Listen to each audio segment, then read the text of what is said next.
사랑하는 영락교회 지체들에게 주 안에서 평화 인사를 전합니다. 오늘은 2024년 8월 20일 화요일입니다. 오늘의 묵상 본문은 이사야서 25장 1절로 12절까지의 말씀입니다. 오늘 본문 말씀 25장 1절부터의 말씀은 이렇게 시작합니다. 여호와여, 주는 나의 하나님이시라. 내가 주를 높이고 주의 이름을 찬송하오리니 주는 기사를 옛적에 정하신 뜻대로 성실함과 진실함으로 행하셨음이라. 그 주님을 향한 찬양과 찬송의 노래를 부르는 것이 25장의 말씀이죠. 거의 3주 만에 우리 일일 묵상을 나누게 되는데, 우리 이사야서의 전체 흐름 가운데 보면 아직 본격적인 고난은 시작하지도 않았습니다. 그러나 그 말씀을 관통하는, 그 시대를 관통하는 주님의 말씀이 우리에게 주어져 있는 것이죠. 그래서 우리는 그 말씀을 실제로 누리며 살아가는 겁니다. 그래서 세상을 초월할 수 있는 그 주님의 능력이 우리와 함께하고 있는 것이죠. 아직 겨울이 오지 않았어요. 그런데 봄을 노래하고 있는 겁니다. 우리 지난 주일 말씀 우리 전도사님이 전하셨는데, 겨울의 노래, 겨울에 부르는 노래, 그 시가 굉장히 가슴을 울렸습니다. 겨울에 있지만, 겨울의 한복판에 있지만 봄을 노래하는 것이죠. 그것이 말씀으로 함께하는 우리의 믿음, 신앙의 길이다라는 것을 성경은 우리에게 증거하고 있는 것입니다. 늘 겨울에 봄을 노래하는 우리 모두가 되기를 주의 이름으로 축원합니다. 성실함과 진실함으로 행하셨습니다. 성실함이라는 건 에무나라는 거고, 진실함이라는 건 오멘이란 말인데, 다 아만이란 말이 굉장히 이제 그 히브리어에서 중요한 단어인데, 받들다, 견고하다, 튼튼하다, 이런 뜻입니다. 근데 그 오멘도 에무나도 다 아만에서 비롯된 말들이에요. 주님의 말씀을 견고히 받드는 것이죠. 그 말씀에 따라 살아가는 것, 이것이 성실함이고, 이것이 믿음이고, 이것이 진실함인 것입니다. 2절에 주께서 성읍을 돌무더기로 만드시며 견고한 성읍을 황폐하게 하시며 외인의 궁성을 성읍이 되게 못하게 하사 영원히 건설되지 못하게 하셨으므로. 3절에 강한 민족이 주를 영화롭게 하며 포악한 나라들의 성읍이 주를 경외하리이다. 강한 민족이 주를 영화롭게 하다라는 말은, 강한 민족이 주를 어떻게 영화롭게 하나요? 강함으로 영화롭게 하나요? 그런 뜻이 아니죠. 우리가 영화롭게 한다, 영광을 드러냈다, 이런 말들을 오해하기 쉽습니다. 그래서 세상에서 잘 되면 주님께 영광을 돌린다 그래요. 세상에 어떤 영광으로 주님을 높일 수 있겠습니까? 그런 의미가 아니죠. 깨달는다는 것입니다. 현상 가운데 주님의 임재를, 주님의 현존을 깨달는다라는 말이죠. 이것이 주님은 주님 자신으로서, 주님으로서 영화로운 분이에요. 주님과 함께하는 게 영화이고 주님과 만나는 것이 영광입니다. 영광 그 자체죠. 그래서 그 영화로움을 우리가 깨달는 것, 그것이 영화롭게 되는 것이죠. 포악한 나라들의 성읍의 주를 경외하리다. 경외한다는 것은 예배한다는 것과 같은 말이죠. 예배한다는 게 뭐예요? 주님의 주님됨을 우리가 받아들이는 거죠. 나의 나됨으로 주님의 주님됨을 만나는 것이 예배입니다. 나의 나됨이에요. 진실함입니다. 내가 나답지 않은, 뭔가 고귀하고 아름답고 뭔가 상상할 수 없는 모습이 되어야 될 것 같고, 종교의 거짓이죠. 그래서 주님을 만나는, 주님은 막 우리가 상상하는 뭔가 아름답고 막 신령한 존재 같고, 아니죠. 우리의 삶 가운데 함께 하시는 주님의 진실함을, 아픔이고 고난입니다. 하지만 사랑과 긍휼과 자비가 함께하고 있죠. 그것을 우리의 아픔, 나의 자신의 나됨으로 만나는 것, 그것이 주님과 함께하는 경외함이죠. 주님의 주님됨을 받아들이는 예배입니다. 우리 늘 예배하는 자리에 서는, 물러나지 않는 우리 모두가 되기를 주의 이름으로 축원합니다. 이게 예배의 비밀이에요. 예배를 하면 살아납니다. 예배를 하면 나의 나됨이 주님과 연결되는 거기 때문에 생명의 부요함이 생겨나요. 우리 이번에 그 목회자 수련회를, 처음이었죠. 우리 목회자 수련회를 한번 갖자. 그래서 목사님들이 사실은 한번 그런 걸 시간 내는 게 어렵습니다. 저도 협의회 8년을 함께 했는데도 한번 시간을 내는 것이 야유회 한번 가는 게 쉽지 않아요. 1년에 몇 번 모이는 협의회도 빠지지 않고 참석하는 게 쉽지 않습니다. 다 교회 일들이 많고 또 분주하니까. 그런데 마음을 모아서 한번 우리 기도하면서 주님의 이름으로 한번 모여보자. 그리고 모였는데 같이 예배하고 찬양하고 회복이 있습니다. 회복이 있어요. 이것이 예배의 비밀이죠. 그 안에 아픔이 있고 힘들었던 고난의 고백이 있고 삶에 살아왔던 어려움들이 있지만은 그것을 녹여내는 그런 하나됨이 있는 것이죠. 예배라는 걸 통해서 심령이 회복되는 겁니다. 기쁨이 회복되는 거예요. 생명이 회복되니까 당연한 것이겠죠. 우리 또 그 하룻밤 자고 두 밤 자고 세 밤 자고 이러면서 점점 깊이 있게 열리는 것을 경험하게 되죠. 우리 교회도 이런 걸 한번 가면 참 좋겠다. 쉽지 않죠. 한번 생각해 보세요. 이게 쉽겠습니까? 그런데 이런 걸 한번 가면 얼마나 좋을까. 이제 그런 꿈을 꾸게 됩니다. 또 주님 안에서 그런 때가 오겠죠. 우리 주님의 은혜를 사모하는 우리 교회 공동체가 되기를 주의 이름으로 축원합니다. 4절에 주는 포악자의 기세가 성벽을 치는 폭풍과 같을 때 빈궁자의 요새이시며 환난당한 가난한 자의 요새이시며 폭풍 중에 피난처이시며 폭양을 피하는 그늘이 되셨사오니. 피난처이고 그늘이고 요새가 되시는 주님, 우리 어려움 가운데 도움이 되시는 주님, 모든 어려운 일들 좋게 바꾸는 이거 복음이죠. 이 구원입니다. 우리 구약에 보면 구원이라고 하는 것은 안 좋은 것을 좋게 바꿔주시는 것이 구원이에요. 이것이 구원이죠. 삶의 능력입니다. 그런 능력이 되어주시는 주님, 그 주님을 함께 해주신다라는 거죠. 폭양이라는 말을 썼는데 하레브라는 말이 뭐 영어의 히트, 열기로 이렇게 표현했고 우리도 아마 그걸 그대로 받아서 폭양 아주 그 파괴적인 어떤 그 햇빛 이렇게 쓴 드라이업 말린다 드라이드 업 이런 걸 말리는 것을 말하는 겁니다. 하레브라는 거는 그것을 피하는. 이번에 우리가 유타주에 있는 세인트 조지라는 이런 조그만 도시로 갔는데 아무래도 이제 그 시골이니까 이제 그 주거나 이런 건 가격이 굉장히 저렴하고 그래서 잘 있었습니다. 근데 정말 오전 6시에 일어나면은 100도가 넘어가요. 저녁 12시에도 100도가 넘습니다. 믿어지지 않는 폭양이라는 말을 느껴져. 우리도 캘리포니아도 뭐 햇볕 만만치 않죠. 만만치 않은데 될 게 아니죠. 특히 우리 동네 우리 몬트레이는 야 진짜 천국이구나 이런 생각이 들었어요. 돌아와서 첫날 자는데 여기가 낙원이구나 이런 생각이 너무너무 쾌적하고 시원하고 너무 좋은 거예요. 더워가지고 첫날 가서 자는데 밤에 이제 에어컨을 틀어놓으니까 이제 시원하니까 에어컨을 끄고 잤죠. 에어컨 틀어놓고 자면 안 되니까. 근데 자는데 처음에 저는 무슨 옆에 놔뒀던 물컵을 제가 쏟은 줄 알았습니다. 건드려서 축축한 거예요. 이불이고 밑에 까는 거 다 축축해서 나는 내가 컵을 쏟았구나 하고 깼습니다. 보니까 그게 아니고 제 땀이에요. 땀을 하도 흘려가지고 자다가 근데 그 지역에 있는 목사님이 그러시는 거예요. 에어컨 끄고 자면 큰일 난다고 자다가 질식할 수도 있다 이렇게 얘기하시더라고요. 그래서 이 에어컨을 쭉 트니까 한 일주일 되니까 막 코피가 나요. 하도 건조해가지고 그런 거죠. 하레브 드라이드 업 이런 폭양을 피하는 그늘이 되어주셨다.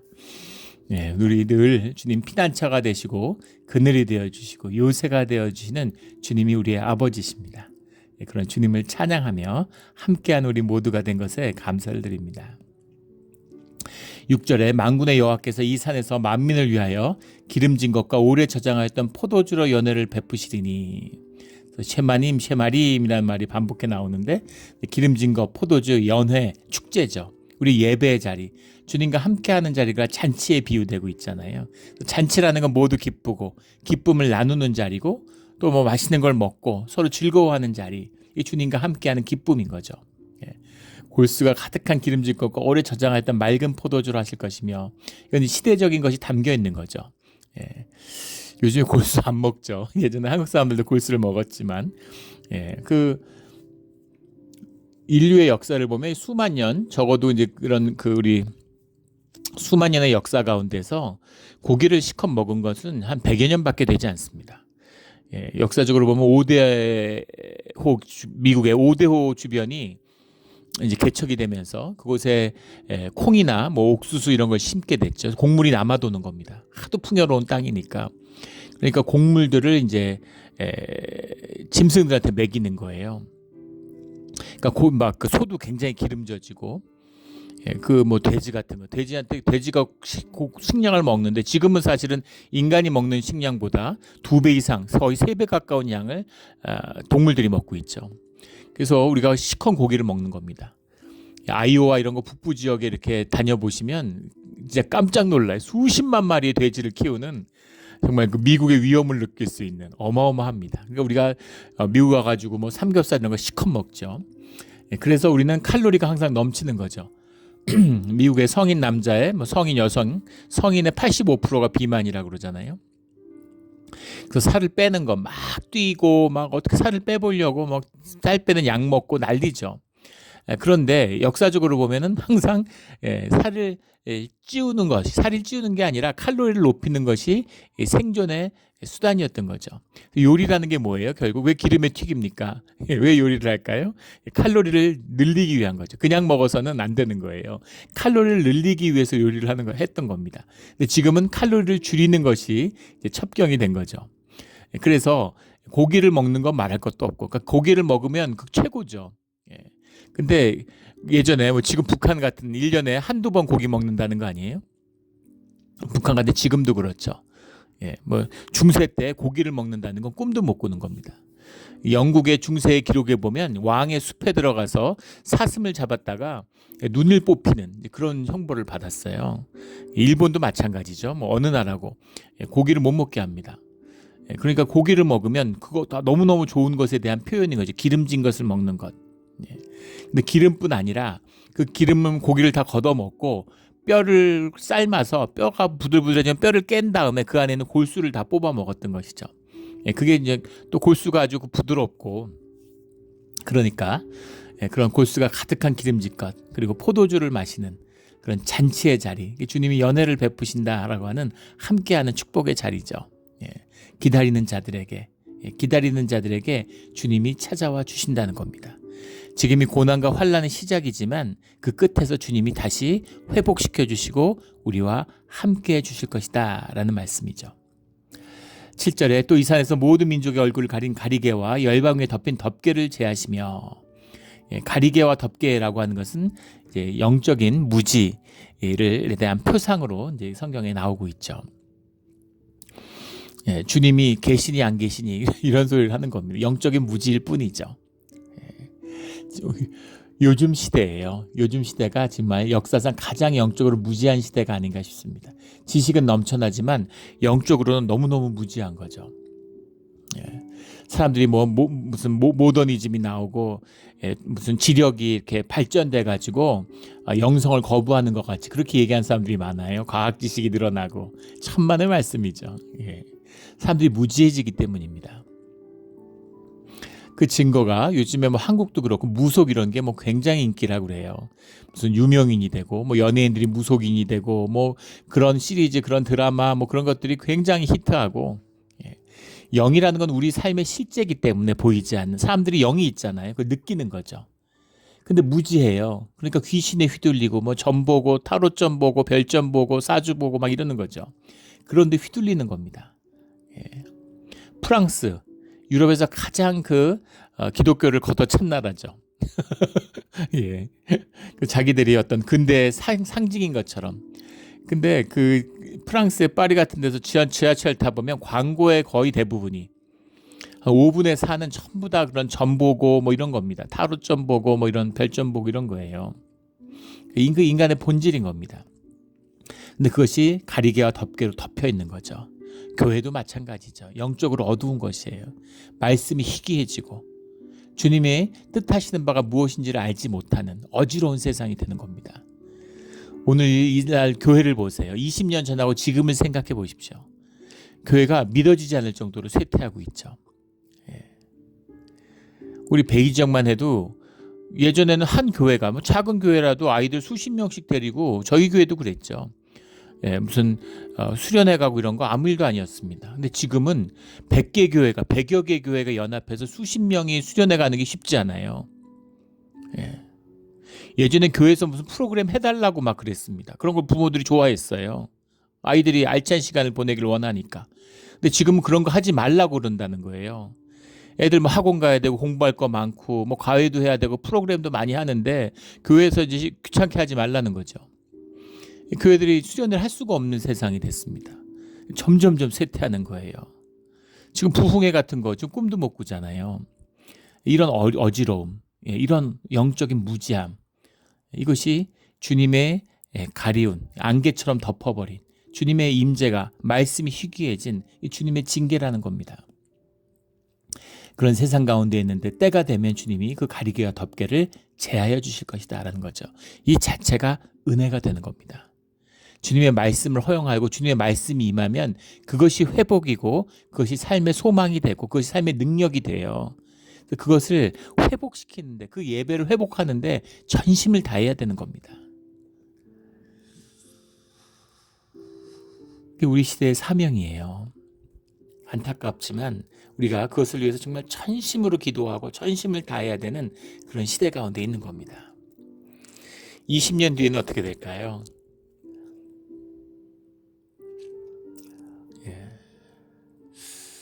마지막 때 남은 자의 역사가 우리 가운데 함께하기를 주의 이름으로 축원합니다.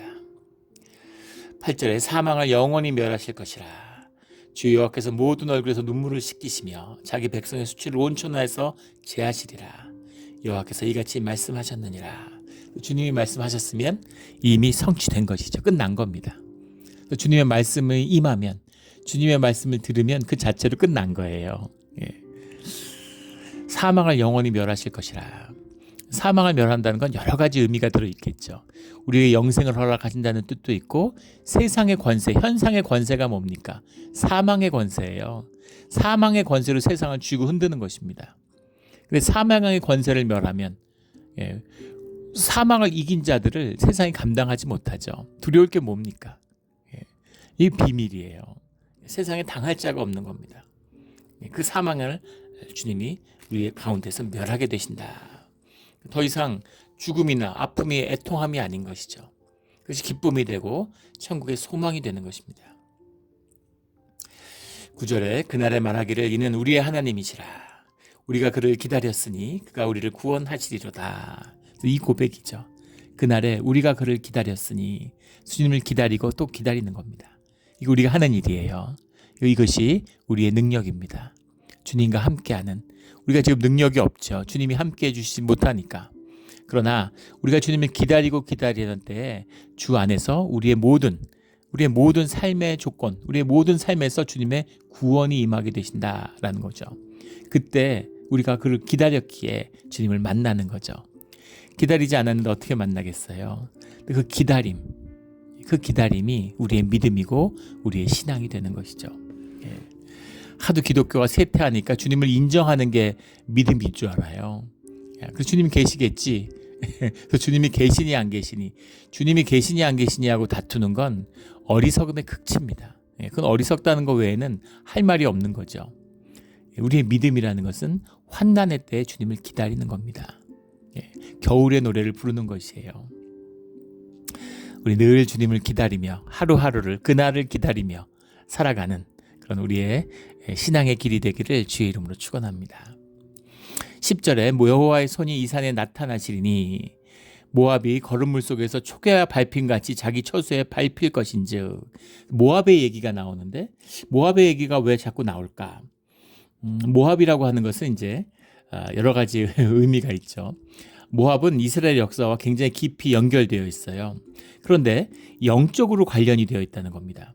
모압이 실제적으로 현실적으로 그렇게 큰 위협이 됐던 건 아니죠. 국력이 강한 나라도 아니고 무슨 이스라엘 침공해가지고 뭐 그랬던 게 아님에도 불구하고 모압이 이스라엘과 깊이 얽혀 있는 거죠. 그 시작부터.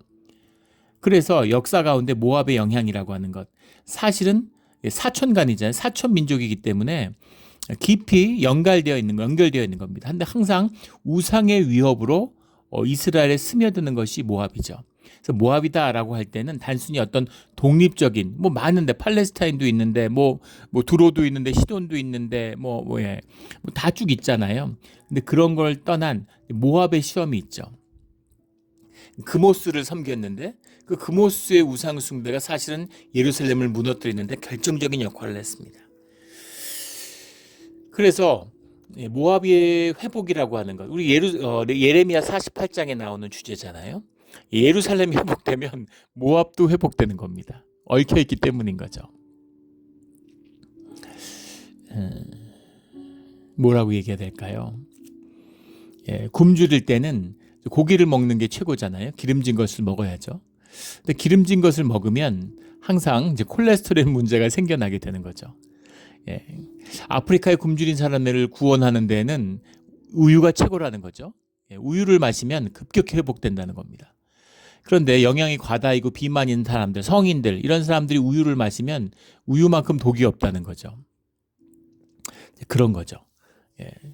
그래서 예루살렘이 회복되면 모압이 같이 회복돼요.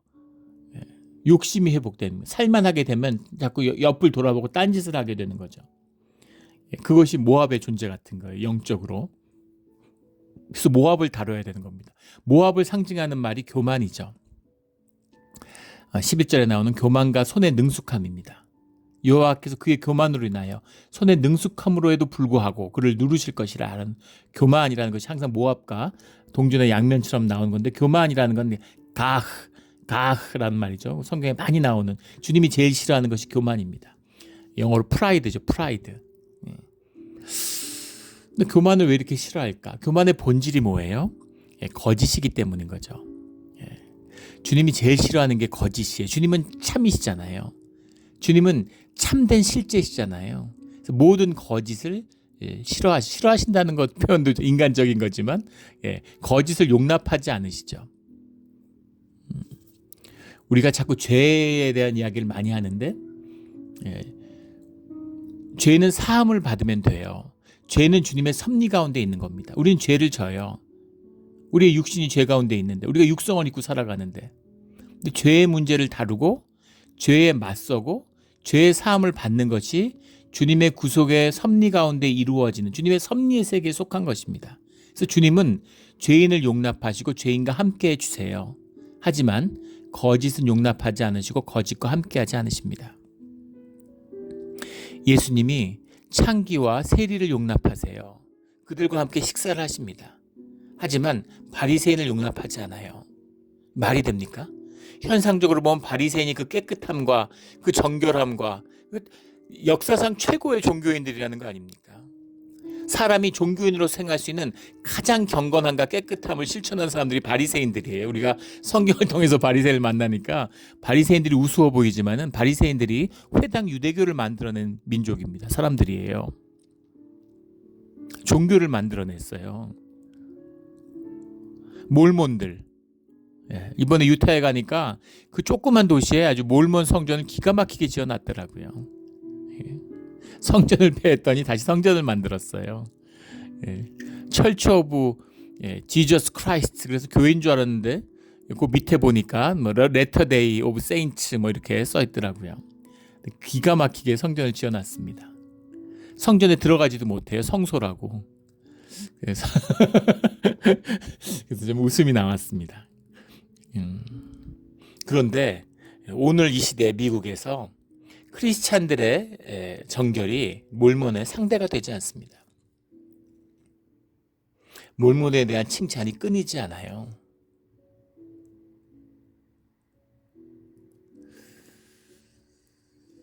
그런데 문제는 무엇이냐면은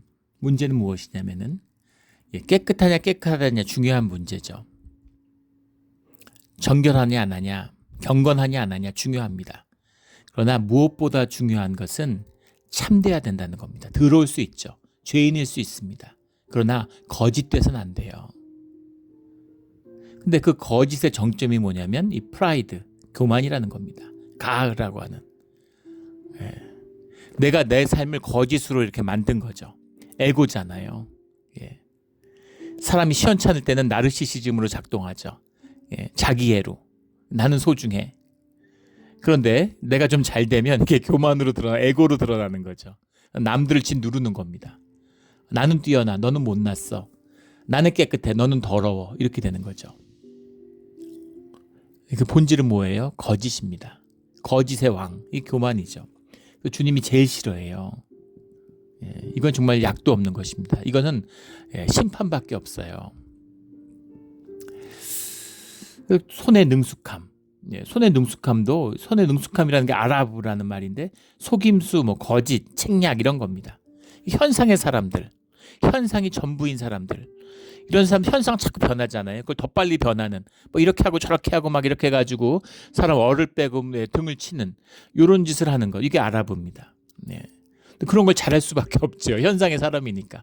현상이 어떻게 변하는지를 막 살피면서 세상에 그 사기꾼들이 기가 막히잖아요.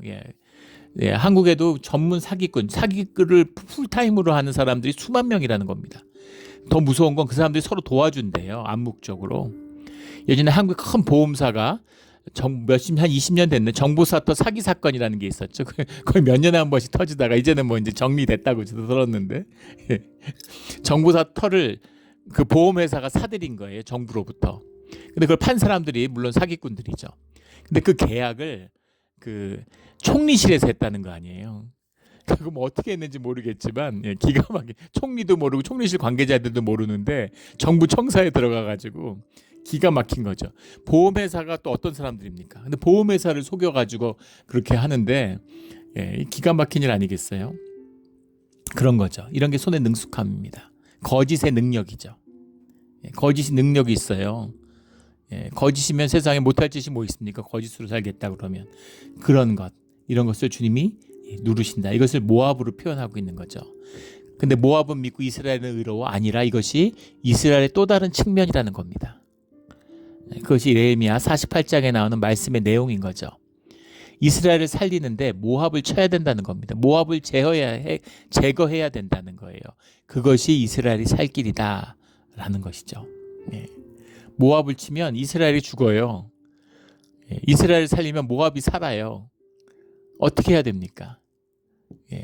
우리 안에 있는 모압을 제하해야 되는 것이죠. 이것이 고난의 길이 가지는 생명의 의미예요. 그래서 우리의 고난이, 우리 아픔이 결코 헛되지 않는, 저도 제 삶의 짧은 인생이지만 돌아보면 고난의 길이었고 주님이 그 길을 통해서 나를 이루어 가시는구나, 나의 다됨을 찾게 해주시는구나 라고 하는 감격이 있습니다. 얼마나 감사한지 몰라요. 조그마한 그런 눈곱 같은 작은 성공에도 우쭐하고 뭐 내가 대단한 사람 같고 그런 게 우리의 어리석음이고 우리의 거짓이죠. 그러나 아픔을 통해서 삶의 여정 속에서 주님이 나의 진실함을 회복시켜 주시는 겁니다. 우리 그 진실함이 회복되는 우리 모두가 되기를 주의 이름으로 축원합니다. 우리 10절 말씀에 보면 모압이 거름물 속에서 초계와 밟힘같이 자기 처소에서 밟힐 것인즉, 이 표현이 아주 기가 막힌 표현인데 약간 웃음도 나오고, 거름물 속에 거름물이라고 하는 말이 이것이 이제 도메흐라는 말인데, 도메흐가 이제 영어 번역에 보면 덩이라고 덩핏이라고 써놨어요. 덩핏이라는 게 이제 똥더미 이런 말이죠. 거름, 우리말로 하면 이 거름인 겁니다. 그러면 말 그대로 똥더미인 거죠. 근데 그게 뭐냐고, 그 속에서 초계가 밟힌 같이, 초계라고 하는 게 테벤이라는 말인데, 초계라는 말이 풀초자에다가 뭐예요? 그 지푸라기 개자잖아요. 티끌 개자, 뭐 겨자 개자, 이게 이제 낱개 이럴 때 쓰는 초계, 그러니까 지푸라기 하나하나를 말하는 거죠. 지푸라기를 거름과 썩는 거죠. 우리 질소비료라는 게 20세에 발견되기 전까지는 그 농사를 짓다 보면 땅의 지력이 소모되니까 계속 땅에 그 수확이 적어지는 거죠. 그래서 거름을 발견하기 전까지는 그걸 최고의 그 질소비료를 인공적으로 합성하기 전에는 최고의 생산물이 그 인산염이었잖아요. 그 안에 질소 성분이 많으니까. 나우루인가요? 그 태평양에 있는 섬인데 한때 세계에서 제일 잘 살았던 나라죠. 그 섬에 인산염이 풍부해가지고 인산염을 팔아서 세계에서 제일 1인당 소득이 제일 부자인 나라가 됐었죠, 한때. 근데 인산염을 다 갖고 가니까, 인산염이라는 게 뭐예요? 새똥이잖아요. 새똥이 동굴 같은데 박쥐 이런 것들이 뭐 수십만 마리가 살면서 계속 수만 년에 걸쳐서 똥을 싸니까 그게 굳어서 인산염이 된 거죠. 최고의 비료입니다. 그런데 그걸 다 걷어서 쓰고 나니까 이제 나라가 망한 거죠. 이제 그런 것처럼 거름을, 똥을 이 풀에다가 이렇게 개어가지고 퇴비를 만드는 거죠. 그 퇴비를 만드는데 그 풀을 똥 속에다가 넣어서 이렇게 밟는 거잖아요. 거름을 만드는 게. 그런데 모압이 마치 그 똥 속에 있는 지푸라기들처럼 그렇게 계속 밟혀서 똥 속으로 들어가게 된다는 겁니다. 표현이 너무 적나라하잖아요. 11절에 그가 헤엄치는 자 같이가 헤엄치려고 손을 펴과 같이 그 속에서 손을 펼 것이나 그럼에도 불구하고 그를 누르실 것이라. 그러니까 그 똥 속에서 나오려고 막 발버둥치고 손을 뻗치는데 수영하듯이, 그런데 계속 똥 속에 빠져든다, 이런 얘기입니다. 이것이 우리의 인생이죠. 사도 바울이 세상의 성공을 배설물로 여긴다, 이렇게 얘기하면 똥으로 여긴다는 거죠. 자신의 학자로서의 명성, 자기 집안, 자기 커리어, 이 모든 것, 자기 집안 이런 걸 전부 다 똥으로 여긴다는 겁니다. 하나님의 영광을 만난 자들의 진실한 고백이죠. 애티튜드가 아니라 주님 앞에 드리는 진실의 고백이에요. 이걸 만나야 되는 겁니다.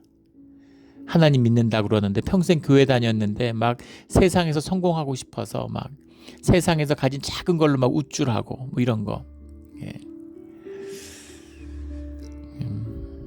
예전에 제가 섬겼던 교회에 한 장로님이 계셨는데, 이분이 장로님은 아니었던 것 같기도 하고요. 이 집사님이었던 것 같습니다.